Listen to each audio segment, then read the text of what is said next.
Berlin, Germany. A city of neon reflections, concrete scars, and restless memory. Trains rattle beneath streets layered with empires, wars, dictatorships, revolutions, and rebirths. Tourists crowd the Brandenburg Gate. Tech startups fill old factories. Nightclubs pulse inside abandoned Cold War bunkers. And everywhere, whether you realize it or not, history presses against the surface. But long before Berlin became the capital of modern Germany, before the walls, before the world wars, before the Prussian kings and Soviet tanks and divided checkpoints, this place was something far smaller.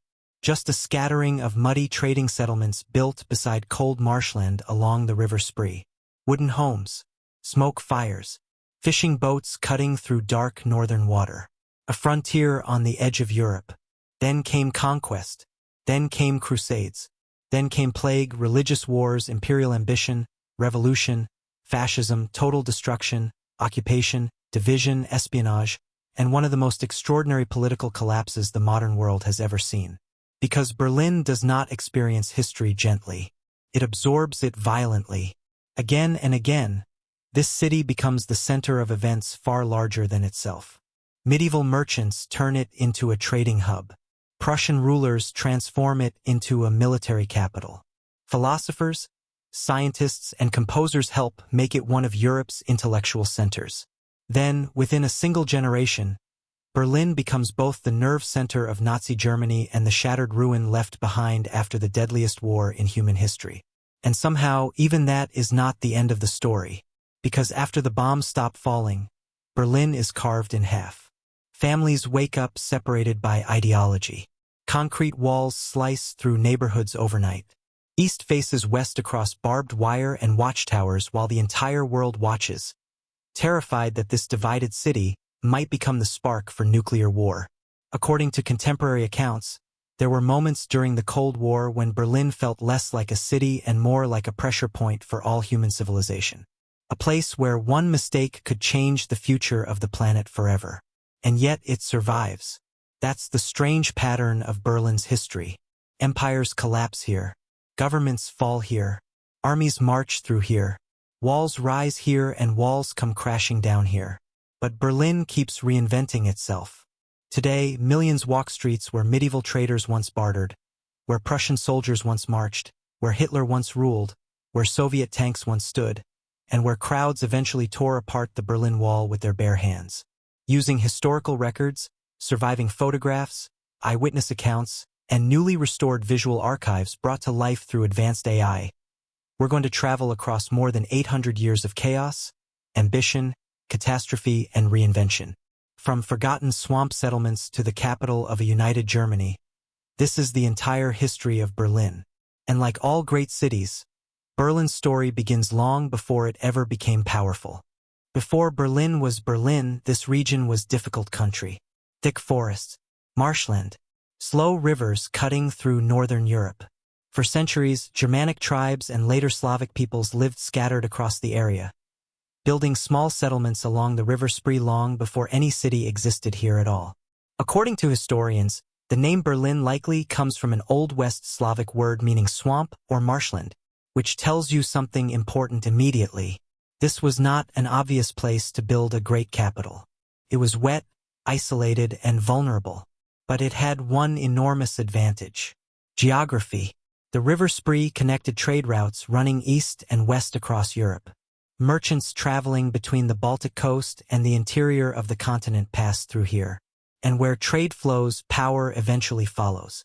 By the 1200s, two small settlements begin to emerge on opposite sides of the river. Berlin on one side, Cologne on the other.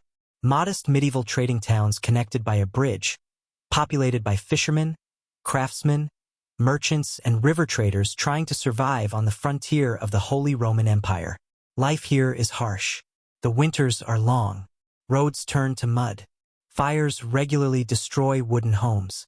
Disease spreads easily through cramped medieval streets. And the political landscape of Central Europe is deeply unstable. Rival nobles, bishops, merchants, and military orders compete constantly for territory and influence. But Berlin grows anyway, slowly at first, then faster. The city benefits enormously from its position inside the Hanseatic trade network, the vast commercial system linking northern European cities together through commerce. Grain, fish, timber, furs, and textiles move through Berlin's markets. Wealth accumulates. Defensive walls rise around the settlement. Churches, workshops, and guild houses begin reshaping the skyline. And over the next several centuries, Berlin transforms from an isolated trading outpost into something much more politically important. In 1415, the Hohenzollern dynasty takes control of Brandenburg. That name matters because the Hohenzollerns will rule this region for nearly 500 years and fundamentally reshape Berlin's destiny. At first, Berlin is still relatively small compared to cities like Paris, Venice, or Constantinople. Contemporary accounts describe muddy roads, overcrowded housing, and livestock wandering through the streets. But what matters is not what Berlin is yet. What matters is what it's becoming. Because the rulers of Brandenburg begin centralizing power here. Administrative buildings appear. Military influence grows. Trade expands further east.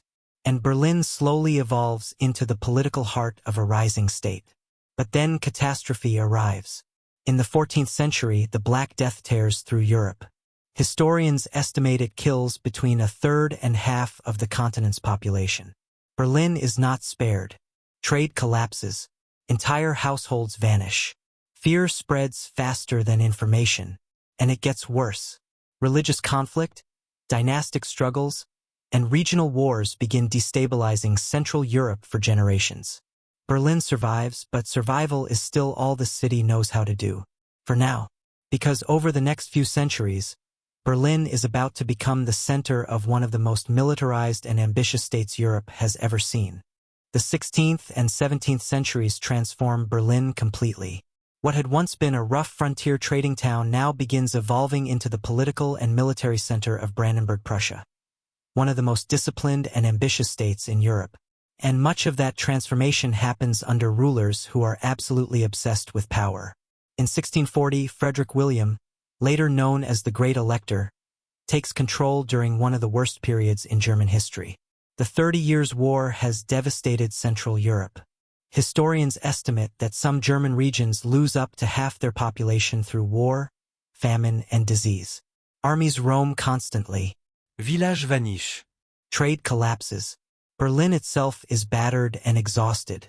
According to contemporary accounts, large parts of the city are impoverished, underdeveloped, and vulnerable after decades of chaos. But Frederick William understands something crucial. If Brandenburg Prussia is going to survive among larger European powers, it needs a strong army, centralized authority, and a functioning capital. So Berlin begins rebuilding. Fast. Defensive fortifications expand around the city. Bureaucracies grow. Roads improve. New immigrants arrive, including thousands of French Huguenots fleeing religious persecution after Louis XIV revokes the Edict of Nantes in 1685. These refugees bring money, skills, craftsmanship, and commercial expertise that help modernize Berlin's economy almost overnight. And Berlin starts looking different. Stone buildings replace older wooden structures. Palaces rise. Military parades become part of daily life. Government institutions expand across the city center. What was once a muddy trading settlement is becoming the administrative heart of a rising kingdom. Then, in 1701, everything changes again. Frederick III crowns himself king in Prussia, creating the Kingdom of Prussia. Berlin is now officially a royal capital. That matters enormously because Prussia is unlike almost every other European state. It is disciplined, militarized, efficient to an almost frightening degree. One observer later famously described Prussia as not a country with an army, but an army with a country. And Berlin becomes the nerve center of that system. Under Frederick William I, known as the Soldier King, the city fills with barracks, drill grounds, and military administration. The Prussian army expands relentlessly. Taxes rise. Discipline tightens. Berlin develops a reputation for order, obedience, and state power. But then comes Frederick the Great, and suddenly Berlin becomes more than just a military capital. Frederick II takes power in 1740 and transforms Prussia into one of Europe's great powers through a combination of warfare, political calculation, and intellectual ambition. He expands the kingdom through brutal military campaigns, particularly during the Silesian Wars, but he also reshapes Berlin culturally. Opera houses open, academies flourish, philosophers and intellectuals arrive. Frederick corresponds with Voltaire. The Enlightenment spreads into Prussia. Berlin evolves into a center of art, science, architecture, and political influence. For the first time, the city begins competing culturally with the great capitals of Europe. But beneath the elegance and royal ambition, something darker is also growing. Because the same military machine that elevated Berlin into a European capital is tying the city's identity increasingly to war, obedience, and centralized state control. And over the next century, those forces will reshape not just Germany, but the entire world. By the early 1800s, Berlin is no longer just the capital of Prussia. It is becoming one of the most important cities in Europe. The Napoleonic Wars accelerate that transformation dramatically. In 1806, Napoleon defeats the Prussian army at the Battle of Jena Auerstedt and marches into Berlin triumphantly. French troops occupy the city. Prussia, once feared across Europe for its military discipline, is humiliated. But humiliation becomes fuel. Prussian reformers begin rebuilding the state from the ground up. The army modernizes, education expands, industry grows, national identity hardens, and Berlin becomes the center of all of it. Over the next several decades, factories spread across the city. Railways connect Berlin to the wider German states. Population explodes as workers flood in from the countryside searching for opportunity. Smokestacks rise above neighborhoods that only generations earlier had been farmland. And politically, Berlin is becoming dangerous. The ideas of nationalism and liberalism are spreading across Europe, and Berlin's growing middle class wants constitutional reform, civil rights, and national unity. Then, in 1848, revolution erupts. Barricades appear across the streets. Protesters clash with royal troops. According to contemporary accounts, hundreds are killed during violent fighting in the city center as crowds demand political change from King Frederick William IV. For a moment, it looks like the monarchy might collapse entirely. It doesn't. The king eventually regains control, but the revolutions reveal something important. Germany is changing, and Berlin is increasingly at the center of that change. Then comes Otto von Bismarck, and European history takes a sharp turn. Bismarck, appointed minister-president of Prussia in 1862, understands power better than almost anyone of his era. Through calculated wars against Denmark, Austria, and France, he engineers the unification of Germany under Prussian leadership. And in 1871, after victory in the Franco-Prussian War, the German Empire is officially proclaimed inside the Palace of Versailles. Berlin becomes the capital of a united Germany. Almost overnight, the city transforms into one of the great imperial capitals of the world. The scale of growth is staggering. Population surges past 1 million. Massive boulevards are constructed. Government ministries expand. Factories multiply across the industrial districts. Banks, newspapers, universities, and scientific institutions flourish. Berlin becomes a center of engineering, chemistry, physics, and manufacturing. Electric streetlights appear. Modern sewage systems expand. Train stations connect the empire together through Berlin like arteries feeding a giant industrial machine. By the early 20th century, Berlin is one of the fastest-growing cities on Earth. But prosperity brings tension. The working class lives in overcrowded apartment blocks packed tightly into industrial neighborhoods. Socialist movements grow rapidly. Nationalist pride intensifies. Germany's military expands aggressively under Kaiser Wilhelm II, who dreams of turning the empire into a global superpower. And once again, Berlin's fate becomes tied to militarism and ambition. Because in 1914, Europe walks into a catastrophe unlike anything it has ever seen before. And Berlin will help lead the way into it. The First World War changes Berlin forever. In 1914, crowds fill the streets cheering as Germany enters the conflict. Nationalist excitement sweeps through the capital. Many believe the war will be short, glorious, decisive. They are catastrophically wrong. Over the next 4 years, millions die across Europe in industrialized slaughter on a scale humanity has never witnessed before. Berlin becomes the administrative and industrial nerve center of the German war effort. Factories run constantly. Food shortages worsen. Exhaustion spreads through the civilian population. And by 1918, Germany is collapsing. The British naval blockade creates near-famine conditions. Workers strike. Soldiers mutiny. Revolution spreads across the empire. Then, in November 1918, Kaiser Wilhelm II abdicates and flees into exile. The German Empire disappears almost overnight, and Berlin erupts into chaos. Communists, socialists, monarchists, and nationalist militias all battle for control of the future. Armed uprisings break out in the streets. The Spartacist revolt of 1919 turns parts of Berlin into a war zone as revolutionary forces attempt to seize power. According to contemporary accounts, machine gun fire echoes through central Berlin while barricades once again appear across the city. The uprising is crushed brutally. Its leaders, Rosa Luxemburg and Karl Liebknecht, are murdered. But the instability does not end. Instead, Berlin enters one of the strangest periods in its entire history. The 1920s transform the city into a place of extremes. On one hand, the new Weimar Republic turns Berlin into one of the most culturally explosive cities on earth. Artists, filmmakers, architects, musicians, and intellectuals flood into the capital. Cabarets, cinemas, jazz clubs, and avant-garde theaters thrive. Berlin becomes famous for experimentation, freedom, and creative energy unlike almost anywhere else in Europe. This is the Berlin of Marlene Dietrich, Bauhaus architecture, German expressionist cinema, and scientific innovation. But beneath the glamour, the Republic is deeply fragile.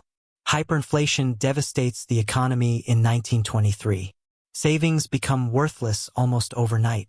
Historians describe people carrying wheelbarrows full of banknotes just to buy bread. Political violence becomes normal. Extremist groups fight openly in the streets. And then comes the Great Depression. Unemployment explodes.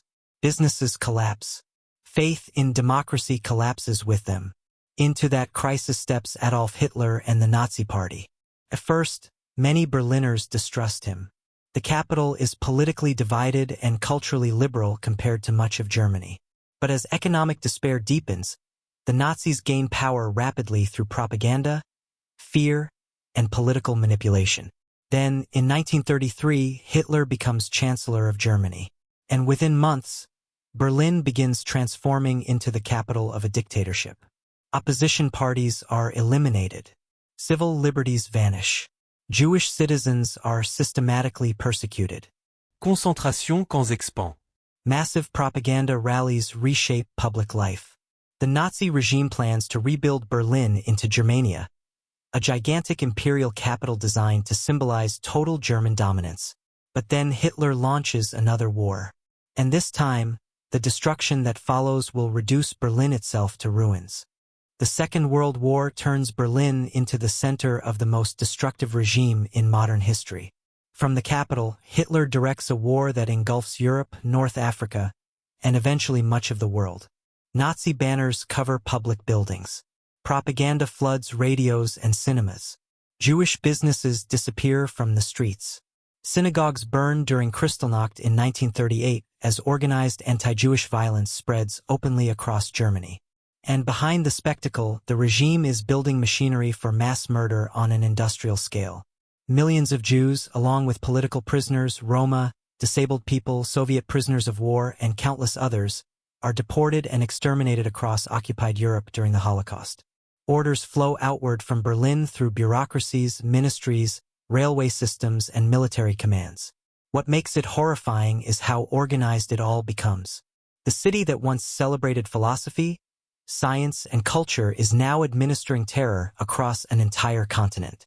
At first, Germany appears unstoppable. Poland falls. France collapse. Much of Europe comes under Nazi control. Berlin celebrates victory after victory, while Hitler plans enormous architectural projects intended to transform the capital into the monumental center of a thousand-year empire. But then the war turns.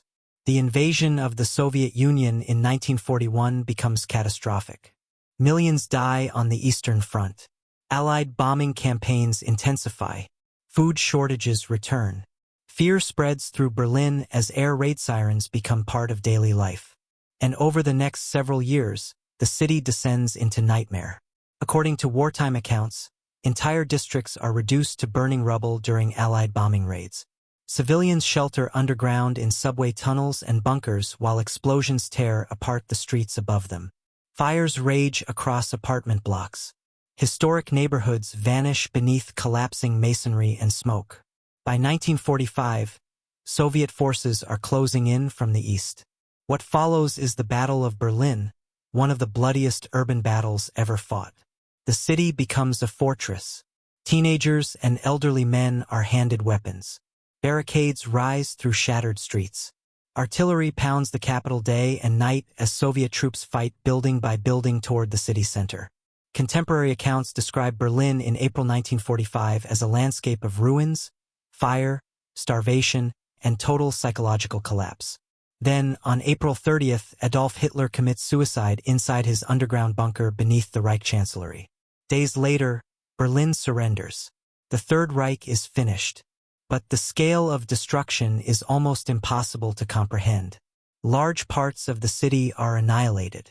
Historians estimate hundreds of thousands of buildings are damaged or destroyed. Millions are displaced. Infrastructure collapses. Corpses remain buried beneath rubble across entire districts. And yet, even after everything Berlin has just endured, the city's most famous chapter is still ahead. Because the victorious Allies do not simply rebuild Berlin. They divide it. And over the next 4 decades, this ruined city will become the single most dangerous front line of the Cold War. A place where democracy and communism stare directly at one another across concrete walls, barbed wire, and armed checkpoints. And where the fate of the modern world sometimes feels like it hangs by a thread. After 1945, Berlin is no longer just a ruined city. It becomes a symbol. A divided, occupied, heavily armed symbol sitting directly on the fault line between two rival world systems. The victorious Allies split Berlin into 4 occupation zones controlled by the United States, Britain, France, and the Soviet Union. But as tensions between the Western powers and the Soviet Union rapidly worsen, Berlin transforms into the first major battleground of the Cold War. And almost immediately, crisis begins. In 1948, the Soviet Union blockades West Berlin, attempting to cut off food, fuel, and supplies to the western sectors of the city. More than 2 million people suddenly face possible starvation and isolation deep inside Soviet-controlled territory. But then comes one of the most extraordinary logistical operations in modern history, the Berlin Airlift. For nearly a year, Allied aircraft land constantly at West Berlin airports delivering food, coal, medicine, and supplies around the clock. According to estimates, planes eventually arrive every few minutes at the height of the operation. And somehow the city survives again. The blockade fails. But the division hardens permanently. In 1949, 2 separate German states emerge. West Germany aligned with the democratic West. East Germany controlled by the Soviet-backed communist regime. Berlin becomes the physical frontier between them. And the contrast grows sharper every year.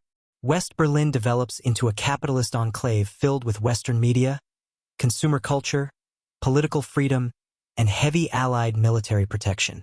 Meanwhile, East Berlin becomes the capital of the German Democratic Republic, governed through surveillance, censorship, and Soviet influence. Families are divided.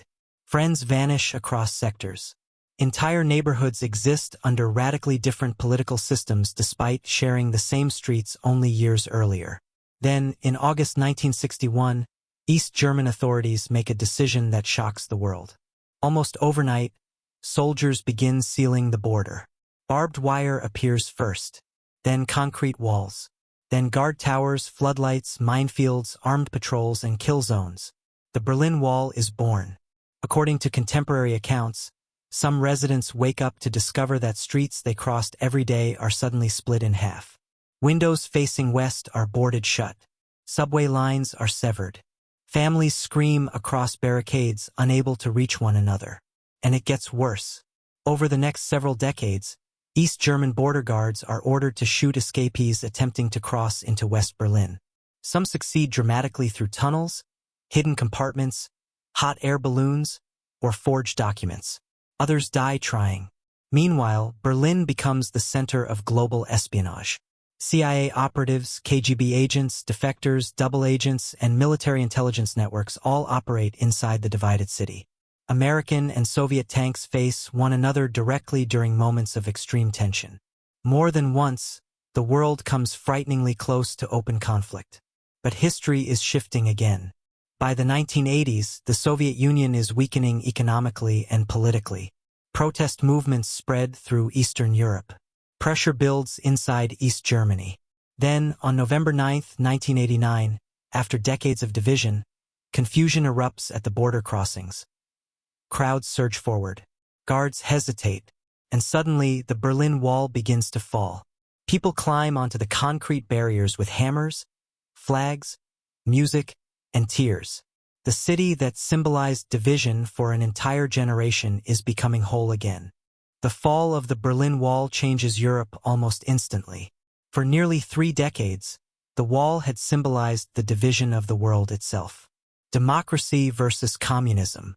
NATO versus the Soviet Union. East versus West. And now, suddenly, it is collapsing in front of television cameras broadcast across the planet. Berliners chip away pieces of concrete with hammers and chisels. Strangers embrace in the streets. Crowds dance atop the wall while border checkpoints that once represented fear and death become scenes of celebration. But reunification is far more complicated than celebration alone. Because East and West Berlin have spent 40 years developing under completely different political, economic, and social systems. The contrasts are everywhere. Western districts are wealthier, more modernized, and deeply connected to capitalist Europe. Eastern neighborhoods still carry the physical and psychological scars of Soviet-style governance. Factories close rapidly after reunification. Unemployment rises sharply in former East Berlin districts. Many residents feel disoriented inside a country transforming faster than anyone expected. And yet the city begins rebuilding itself again. Construction cranes dominate the skyline throughout the 1990s. Historic landmarks damaged by war and division are restored. Potsdamer Platz, once a desolate no-man's land trapped beside the Berlin Wall, transforms into a massive modern commercial center filled with glass towers, theaters, and corporate headquarters. Then, in 1999, the German parliament officially returns to Berlin from Bonn. The capital of unified Germany is Berlin once more. That moment carries enormous symbolic weight. Because this city has now survived imperial expansion, revolution, dictatorship, world war, occupation, division, and ideological confrontation on a global scale. Few cities in modern history have experienced so many radical transformations in such a compressed period of time. And modern Berlin embraces that complicated history openly. Fragments of the Berlin Wall remain standing across the city as memorials. The Holocaust Memorial rises near the Brandenburg Gate. Former Nazi buildings, Soviet monuments, Cold War watchtowers, and restored Prussian architecture exist side by side, layered into the urban landscape like visible scars from different centuries. What makes Berlin unusual is that it rarely tries to hide its past. Confronts it constantly. Today, Berlin is one of Europe's major cultural and political capitals.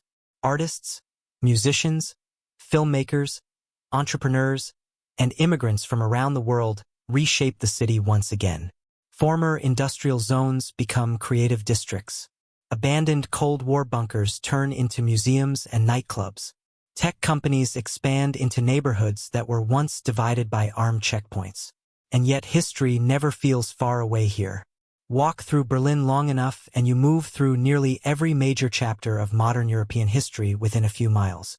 Medieval churches, Prussian boulevards, Nazi architecture, Soviet memorials, Cold War ruins. glass government buildings representing democratic reunification. All of it exists together, because Berlin's identity was never built from stability. It was built from survival, from collapse and reinvention repeated over and over again across centuries. And that's why modern Berlin feels different from almost every other European capital. It doesn't just preserve history, carries it in plain sight. Berlin today is one of the most influential cities in Europe, but its power does not come from untouched beauty or uninterrupted greatness. It comes from endurance. Very few cities have stood at the center of so many defining moments in human history. Medieval trade networks, the rise of Prussia, German unification, industrialization, world wars, fascism, the Holocaust, the Cold War, the fall of communism, modern European reunification. Berlin didn't just witness those events. It absorbed them, and you can still feel that weight across the city now. The Brandenburg Gate, once trapped behind the Berlin Wall, has become a symbol of reunification. The Reichstag, burned, bombed, abandoned, and rebuilt, now stands beneath its modern glass dome as the seat of democratic government. Sections of the wall remain covered in murals and graffiti, reminders of a divided world that millions feared might never reunite peacefully. According to historians, Berlin's greatest transformation may not be architectural or political at all. It may be psychological, because modern Berlin has built much of its identity around remembering the consequences of extremism, dictatorship, and division. Memorials, museums, preserved ruins, and public discussions of the past are woven directly into daily life here, in a way that remains unusual even among major world capitals. Whether or not every generation fully learns from history is another question entirely. But what matters is that Berlin keeps trying to confront it. And that gives the city a very different atmosphere from places built primarily around imperial nostalgia or romanticized national myths. Berlin feels unfinished. Restless, always rebuilding itself. That energy helped transform it into one of Europe's major cultural capitals in the 21st century. Artists, musicians, filmmakers, designers, entrepreneurs, and immigrants continue reshaping the city from around the world. Entire districts that once sat abandoned after reunification now pulse with cafes, galleries, studios, startups, and nightlife famous across the globe. But even amid modern creativity, reminders of the past remain impossible to escape. A subway station might contain scars from wartime bombing. A parking lot may stand atop the ruins of a former bunker. An elegant boulevard might once have hosted Nazi parades or Soviet military processions. In Berlin, history is never fully buried. It lives beside the present, and perhaps that is why the city continues to fascinate people around the world. Because Berlin's story is ultimately not about perfection or stability. It is about survival through transformation. Again and again, the city collapses into crisis. Again and again, it reinvents itself into something new. From swamp settlement to royal capital. From imperial center to shattered ruin. From divided frontier to unified global city. Few places better capture both the brilliance and the brutality of modern history. If you've enjoyed this journey through Berlin's past, leave a like. It genuinely helps more people discover these stories. And if you want to keep exploring the rise, fall, destruction, and reinvention of the world's greatest cities and civilizations, subscribe and join us for the next journey into history. And as always, we'll see you in the past.